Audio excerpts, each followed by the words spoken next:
Hello, good morning. This is Vin and welcome to Garden on a Hill.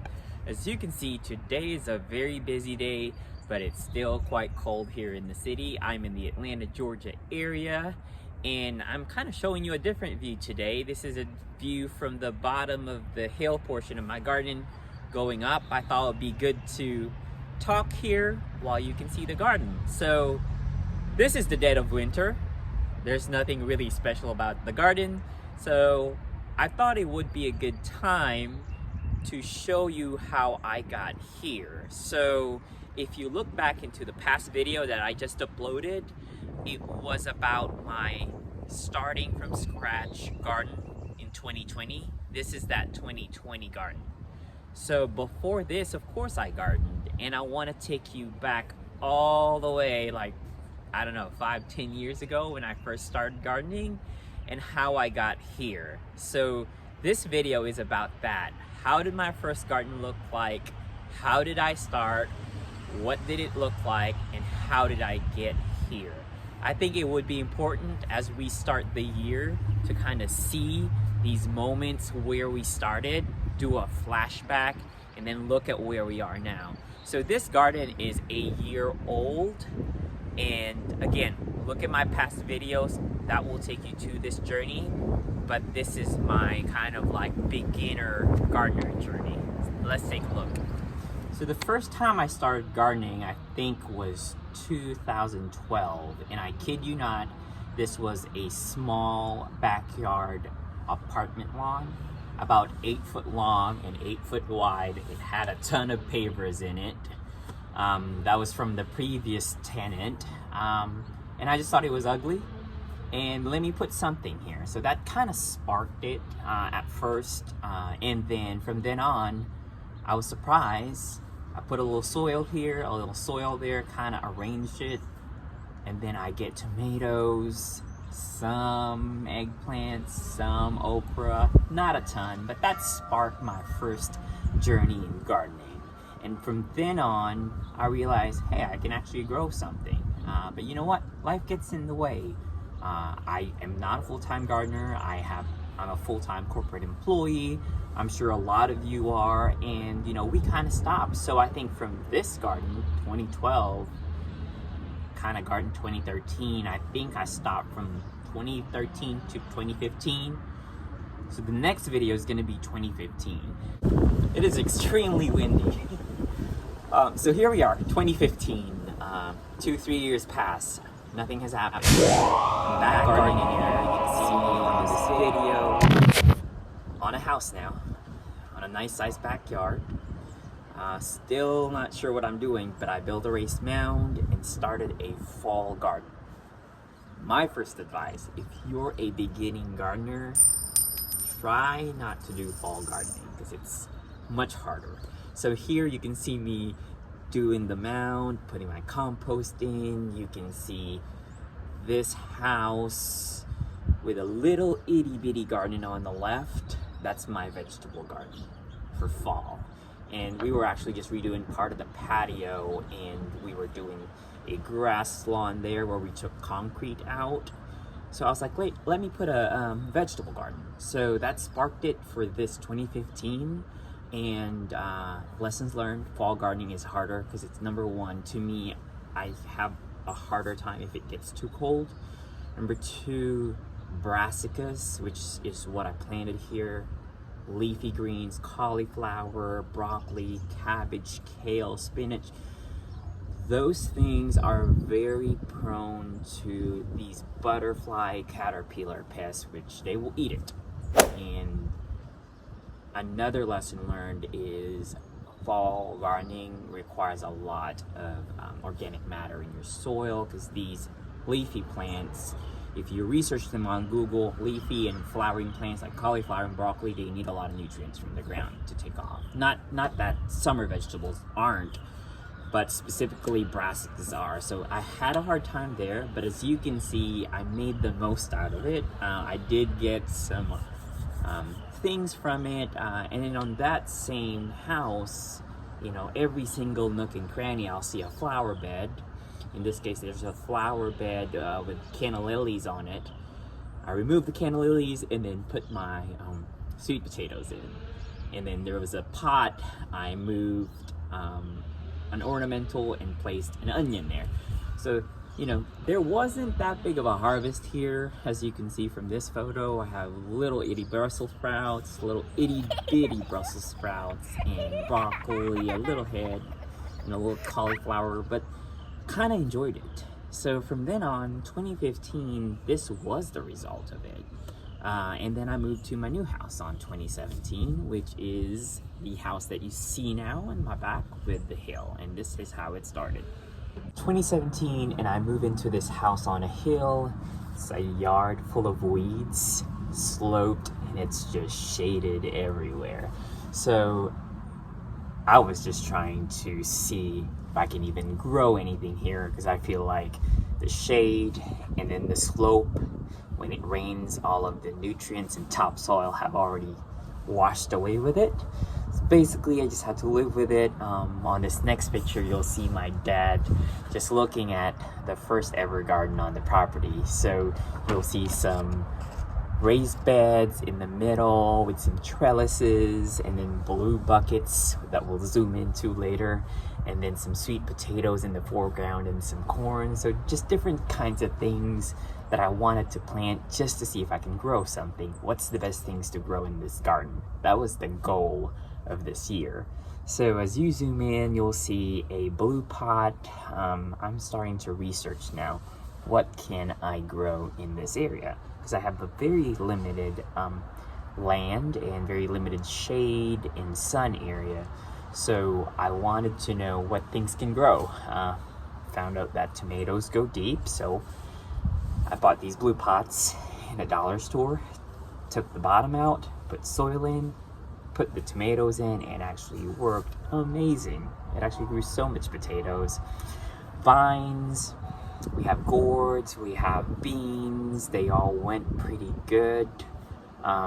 You can see some eggplants here. We have harvested some. I wasn't a master of eggplant before. And also what you can see is we kind of used everything that we had in the property that we can just pick up: rocks, wood, bricks, some ceramic tiles. You'll see one photo here where there's a ceramic tile and there's a tomato planted in it. It's just, you know, using what you can. I haven't fully vested on it. I'm just trying to see what I can grow. So ended up proving I can grow something, you know, in this land. And I added raised beds to prepare for the fall. And guess what happens? Fall comes after I build my raised beds. A week after, we have this big hurricane come through. Basically wiped out a big tree in my backyard. Actually fell in my neighbor's house. Good thing it was a live tree. No one was hurt, but it ended up to my entire yard. In the backyard, all the trees were down. Now I can see my neighbor. I can see the road now. That was kind of a setback. But you know what? You get hit things by that. It's nature. That's how it is. You gotta live with nature. So what did we do? Did not stop me from doing fall gardening. I still continued with my fall garden. You'll actually see a raised bed right here. And the raised bed has like these little red cups all over them. The red cups have a sock inside, and the sock has mothballs. Because remember the first time I tried fall gardening? Yes. It's for the butterflies and caterpillars. So it does work if you have a mothball inside a cup, it doesn't get rained on, and then the mothballs expel the butterflies. The good thing is it does work. The bad thing is that your garden smells like mothballs. So that's one trick. Again, see, I'm trying to experiment here. But that's kind of how it works. After that, there's also a winged bean that was successful. It bore so many winged beans this year. And I thought that's part of the success. And then comes 2018, which is the biggest year yet. So after all of that chaos, 2018 starts as a great year. Let me start by showing you we're clearing off the entire backyard because I was trying to save trees for privacy, but you know what? that giant tree fell on everything, so we're just gonna have to scratch it off, put mulch in there, and level it out. And I'm gonna plant a future orchard there. So that's how 2018 started, with a clean slate again. And it's just, after that, it's just wow. I don't even know what happened. So as you can see, the garden in 2018, this is actually the 2018-2019 garden, is just full of squash, of vines, of okra, of luscious vegetables. We had so much 2018-2019 on the vegetable garden. I basically had to take a step back and see, hey, this was 2017 on this shot, and then this is 2018 on this shot. It's just amazing how much more, production has happened on this garden. And I'll account that into several different things. Number one, I built a much sturdier trellis. So this trellis is like these metal T-posts with a hog wire. If you don't know what a hog wire is, it's basically like a wire mesh that you see everywhere in the farms. So it was just sturdier trellises with the hog wire, because as you can see, the wind hits my garden and it's done for from that past hurricane video. So that attributed to a lot of the vines growing up pretty well. Started to do some walking paths, and I did hay as a walking path. That was definitely a game changer. What a change to have something so clean for your garden that you can also use as a compost later on. One thing I didn't like about the hay is it does degrade, or it does pretty much decompose very quickly. It's a good cover. I didn't get any weeds from it because it was a haystack that's been in a barn for like, I don't know, 6-7 years now. I've kind of cleaned up more of my edging with some bigger pavers as well, so it kind of held the soil back better, kind of had better water retention, and it's just a better profile, cleaner profile for my beds. And I got to be creative, and I upcycled an old smoker to a flowering bed. I put mums in there. I actually use that now way back in the woods as a fern bed. But I wanted to introduce more flowers to my garden, which I did this year, and it was a lot of flowers. I kid you not. There were marigolds, sunchokes, a lot of flowers everywhere, which definitely helped the garden. Definitely helps the garden. Flowers do, because the pollinators love it. I actually started to make a pond as well during this time, and it was beautiful. It was great. I like hearing the sound of it. I just had problems with frogs and snakes, so eventually I had to scratch that off because it was too close to the house, too close to the deck, and I didn't really want to invite those creatures necessarily right next to the deck. In the garden it's fine, but it was too close for comfort. So brings us to 2020.